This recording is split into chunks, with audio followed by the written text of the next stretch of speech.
He was just drawing dinosaurs. That's all he was doing. 7 years old, barefoot on the sidewalk with a bucket of chalk and a head full of imagination. No warnings, no sirens, no reason.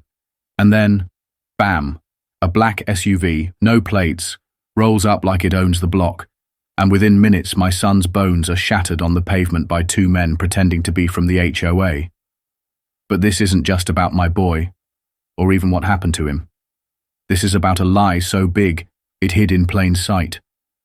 It's about how two strangers almost destroyed my family, and how we found out they'd been doing it to others too. You think you know your neighborhood? So did I. Let me take you back to the moment everything changed. It was one of those mornings that feels like it's pulled from a painting.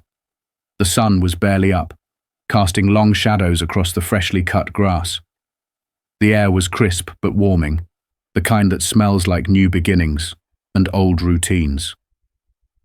I had my coffee, black, always black, and I remember standing on our porch, breathing in the quiet. My wife Erica was out back prepping the grill already, humming along to an 80s track she loved, spatula in one hand, seasoning in the other.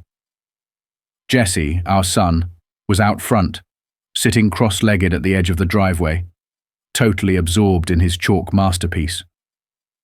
And I mean masterpiece. He'd been on a dinosaur kick for months, ever since he got a book about them from his preschool teacher. He was sketching this wild scene with a roaring green T-Rex mid-fight with a brontosaurus, jaws open, claws out, tails whipping across the sidewalk. I watched him dip between colors like it was instinct. Yellows, greens, blues. Every now and then, he'd glance up at me with that squint kids do when they're concentrating real hard, tongue poking out the side of his mouth. I always gave him a thumbs up. Always. It was peaceful. It was ours. We lived in this small, quiet cul-de-sac, the kind of place where you wave at neighbors without knowing their names, where mailboxes are decorated for holidays, and everyone takes their trash out on the same day. There were no threats, no real danger, just the usual suburban rhythm. Until it wasn't.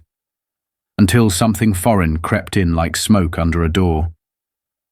I first noticed the SUV when it turned onto our street too slow. Too intentional.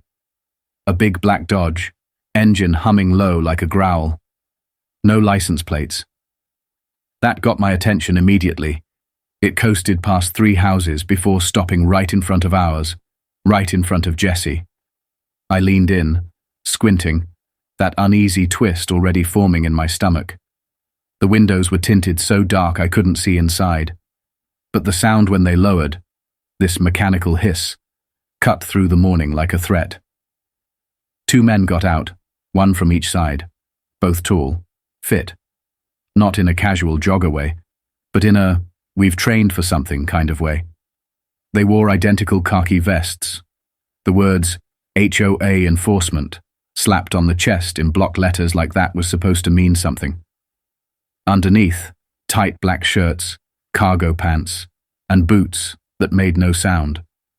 They walked with purpose. Confidence. Too much confidence. I knew every single person on our HOA board. Been to every meeting since 2017, even the pointless ones where we argued over lawn height and mailbox paint. I'd never seen these men before. Ever. They didn't greet me. Didn't nod. Didn't even glance my way. They locked onto Jesse, who was halfway through drawing a raptor. The bald one, stocky with a neck like a tree stump, stepped up to him and frowned. Deep frown.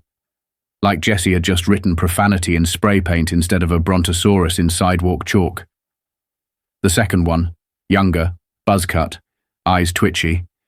He pulled out a tablet and started swiping like he was checking some database. I stepped off the porch, coffee forgotten on the railing. "Can I help you?" I asked, calm but firm. The bald guy didn't even turn his head. He jabbed a finger at Jesse. "Is this your kid?" I blinked. "Yeah, that's my son." The younger one flipped the tablet around, showing me some blurry document. At the top it read, HOA violation, unauthorized use of community space.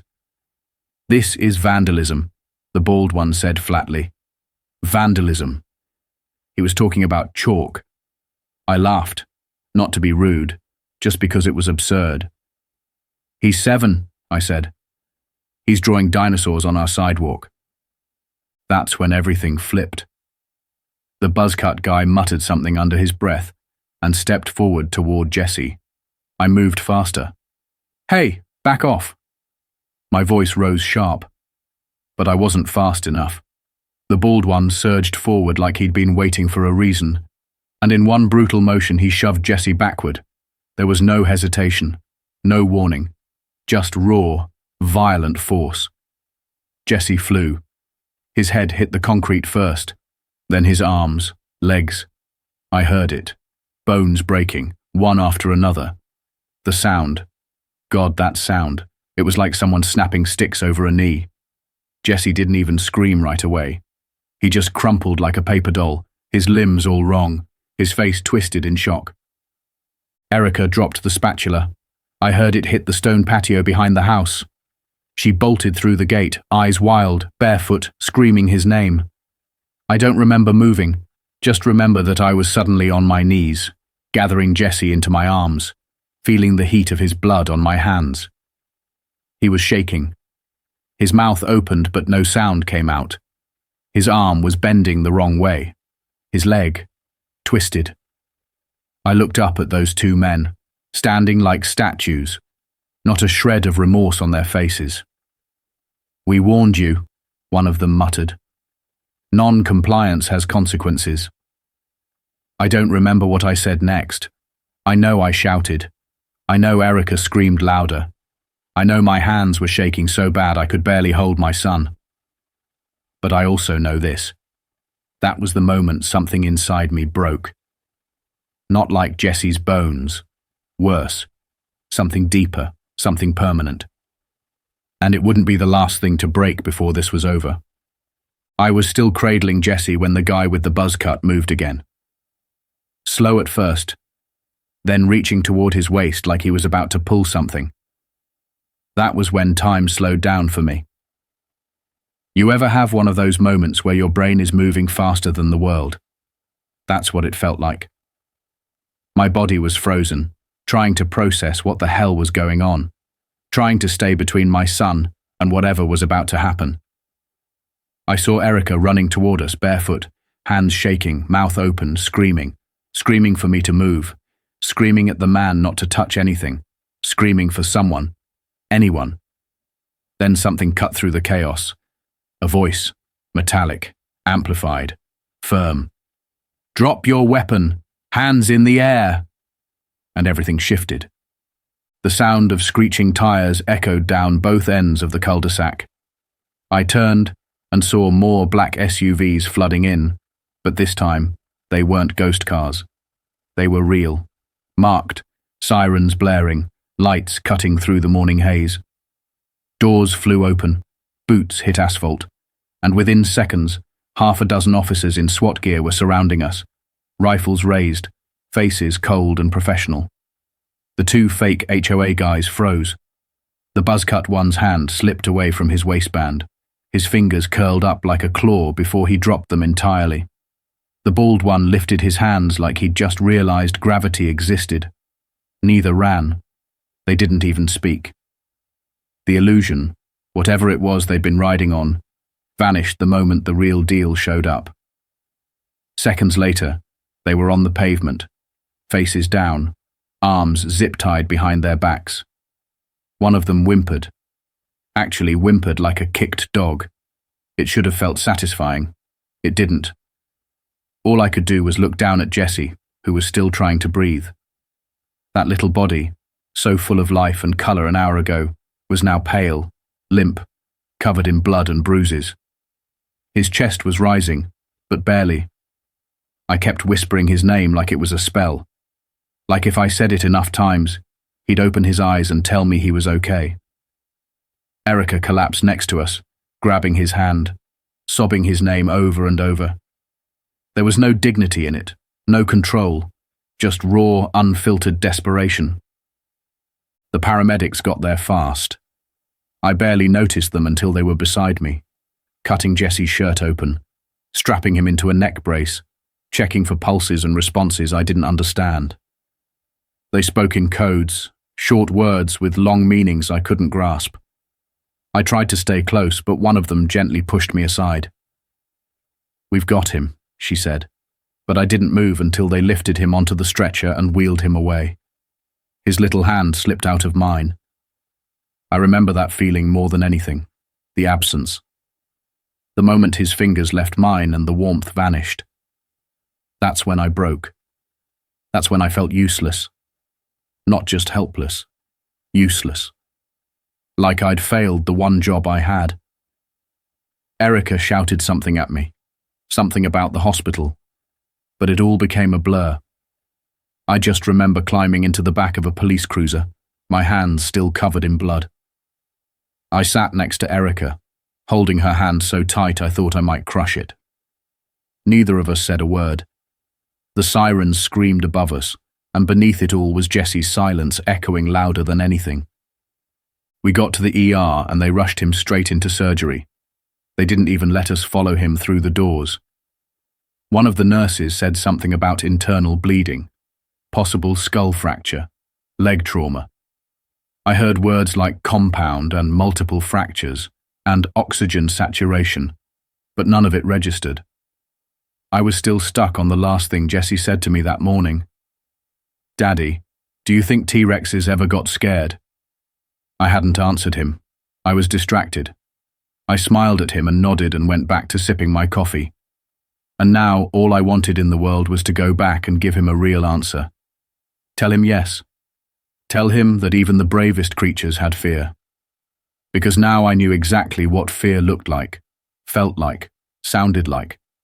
It had a name. It had a shape. And it came dressed like authority.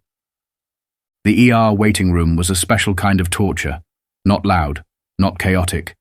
Number. It was worse. It was quiet. Too quiet. A place built for pacing and prayer and silence. Erica was sitting across from me, arms around her knees, rocking slightly. Her face looked hollow, like someone had stolen the fire out of her. I'd seen her angry. I'd seen her fierce. But this was different. This was grief without a grave. Jesse had gone into his third surgery. The first two had been to stop the internal bleeding and stabilize his leg. This one was for his arm. They told us there were 28 broken bones. 28. 3 ribs, a punctured lung, his femur completely shattered. They were watching for brain swelling. And there was something else, a fracture along his skull they hadn't even told us about at first. They kept calling it a miracle that his spine hadn't snapped. A miracle. I wasn't feeling very spiritual. I sat in that waiting room for hours. I didn't even move. I couldn't. My legs didn't feel like mine. My palms were still caked with dried blood, but I refused to wash it off. Not until I knew he was okay. Not until someone told me something real. I stared at a vending machine for what felt like forever. A vending machine that had eaten my dollar and given me nothing in return. Just like this day. Just like those men. My mind kept playing it back.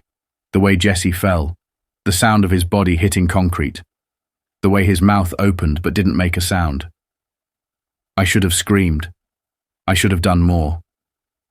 But I just froze. I was a second too slow. And that second had cost my son everything. Eventually, a doctor came out and told us he was stable. Not out of the woods, but stable. That word didn't feel like relief. It felt like a lifeline made of thread. He said Jesse might regain consciousness soon, that they had to monitor swelling and keep him sedated. Erica burst into tears again. I just sat there, nodding like my head was on autopilot. A nurse asked if we wanted to wash up. I said no. I still had Jesse's blood under my nails. I wasn't ready to let go of that. Not yet. Because the truth was, I still felt like I hadn't protected him. Like I'd let monsters get to him while I stood by, trying to be reasonable. That night, I swore I'd never make that mistake again. The man who finally gave us answers walked into that hospital waiting room with the calm of someone who's seen worse, but never got used to it. Mid-50s, trim beard, buttoned-up shirt under a windbreaker that said County Task Force, badge clipped to his belt like it belonged there. Detective Ramos. He introduced himself softly, his voice slow and deliberate, like someone carefully choosing which grenade to hand over first. I could barely look at him, not because I didn't want answers, but because I wasn't ready to hear what I already suspected, that those two men had no authority, no right, no legal standing, that they'd hurt my son under a banner of power they made up. Ramos sat across from us, his eyes steady, and then he said something I'll never forget. They're not HOA, they're not law enforcement, they're not licensed for security, they are nothing, and you need to know who they really are. Jordan McCaffrey and Levi Denning, two names I'd never heard before, but would never forget again. Ramos laid it all out like bricks, one hard fact after another. Both ex-military, both dishonorably discharged. McCaffrey for excessive use of force during a stateside training operation. Denning for repeated insubordination and failure to comply with safety protocol. Not exactly the resume you want patrolling your neighborhood. After they were kicked out, they drifted from state to state, falling into a pattern that looked eerily methodical. They'd form shell companies using official-sounding names. Neighborhood Enforcement Group, Community Compliance Task Force, Safe Zone Residential Patrol. They'd order tactical vests online, bulk buy fake IDs, even print out HOA-style citations. They operated just close enough to legitimacy to fool people, but just far enough away that they had no accountability. They targeted suburban neighborhoods with weak HOA oversight, gated communities, cul-de-sacs, aging boards who barely kept their minutes updated. They knew where to slip in, how to mimic authority, and how to push just hard enough to make people obey out of fear. Ramos pulled out photos, not just of the two men, those we'd seen in cuffs already, but of files, documents, vehicles. He showed us screenshots of their fake violation forms, designed to look official. He told us how they'd issued citations with steep fines that had to be paid in cash or via shady payment apps. Some people paid, many didn't. But for the ones who pushed back, who questioned their authority, things got darker. Ramos said they used intimidation, sometimes vandalism, even threats involving child protective services. But Jesse's case. That was the first time they'd crossed the line into actual violence that couldn't be swept under the rug. And they weren't just there to scold him for drawing on the sidewalk. "We think they planned to take him," Ramos said, voice like a hammer wrapped in velvet. Erica nearly fell off her chair. I froze, heart pounding like I'd been stabbed with cold steel. "What do you mean take him?" I asked.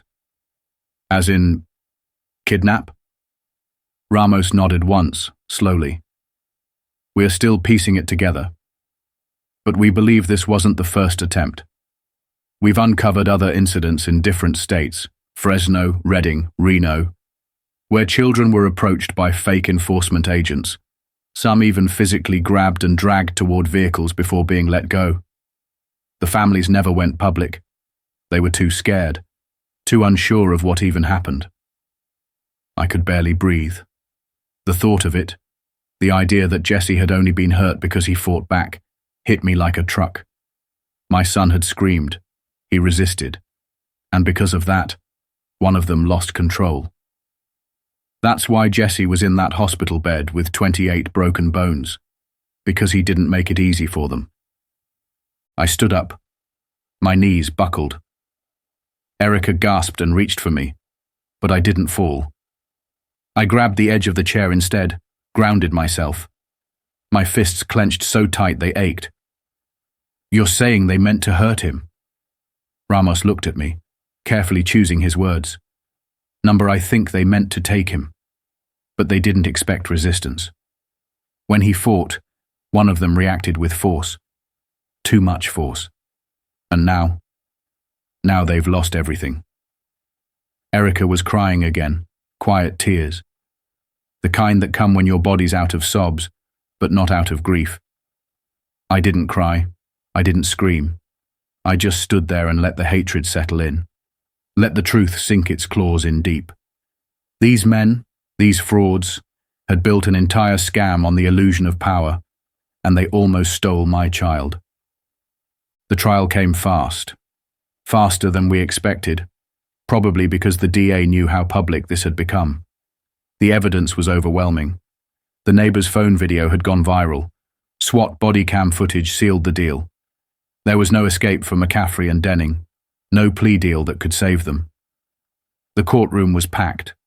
Reporters hovered outside, but inside. It was personal. It was teachers from Jesse's school, parents, veterans, even some folks I barely knew from around the block who just wanted to stand for something that mattered. McCaffrey and Denning were wheeled in separately, both in orange jumpsuits, shackled at the wrists and ankles. No tactical vests now, no dark sunglasses, no weapons or badges or fake credentials. Just two broken men who finally had to face what they'd done. I sat behind the prosecution, Erica next to me, holding Jesse's hand.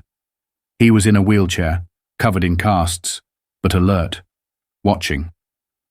He didn't cry. He didn't even blink when those two men were dragged in. And I swear to God, in that moment, Jesse had more strength than either of them ever did. When the prosecution opened with the video footage, I wasn't ready. I thought I'd seen it enough times. But hearing it played in that cold courtroom, with the lights dimmed, with the silence of strangers around me, was something else. You could hear it all. Jesse's voice, the crunch of impact, Erica's scream, my voice cracking, then the sirens, the takedown. The room went dead silent after the screen faded to black. Judge Griffin didn't say anything for a moment. Then she said 4 words. "Play it again, please." And we did. Twice more. By the end, I couldn't feel my hands. Jesse was gripping one of them, squeezing tighter each time the thud hit the speakers. I kept it together. Barely. But when the prosecution called me to the stand, I wasn't the strong father I'd imagined I'd be. I wasn't composed or rehearsed or polished. I was just broken. And I told them everything. I told them about the morning, the chalk, the dinosaurs. I told them about the SUV, the fake HOA vests, the moment Jesse hit the ground. I told them about the sound his bones made, the silence that followed, the blood that stained my hands. I told them about how I didn't move fast enough. And when they asked me if the men helped, if they tried to render aid, I said no. I said they stood there like nothing had happened, like my son didn't matter. And then one of them reached for a gun. They asked if I knew the men. I said never. Not once. Not in any meeting, not in any record. And I've been to every HOA meeting for 5 years, even the ones where 3 people showed up and argued about whether holiday lights could stay up until January. The gallery chuckled quietly at that. A strange moment of levity in the middle of all that pain. But it grounded me. Reminded me that this wasn't just about justice. It was about reclaiming what they tried to take. My son, my home, my peace. And when Jesse rolled to the front of the courtroom to sit silently and stare them down, no words, no tears, there wasn't a single person in that room who didn't feel the weight of it. He didn't need to speak. His body, broken as it was, said more than any witness statement ever could. And in that moment, I knew. We weren't just going to win. We were going to bury them. The first time I saw the sidewalk again, I couldn't breathe. It was a few days after the trial, after the verdict, after the sentencing that everyone said was a victory, but didn't feel like one yet. I'd gone home alone to grab some clothes, take a real shower, maybe sit in a bed that didn't smell like antiseptic and tears. I wasn't ready, but I needed something familiar, even if it hurt.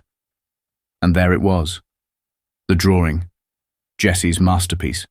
Faded, broken, streaked with blood and tire tracks and footprints, but still there.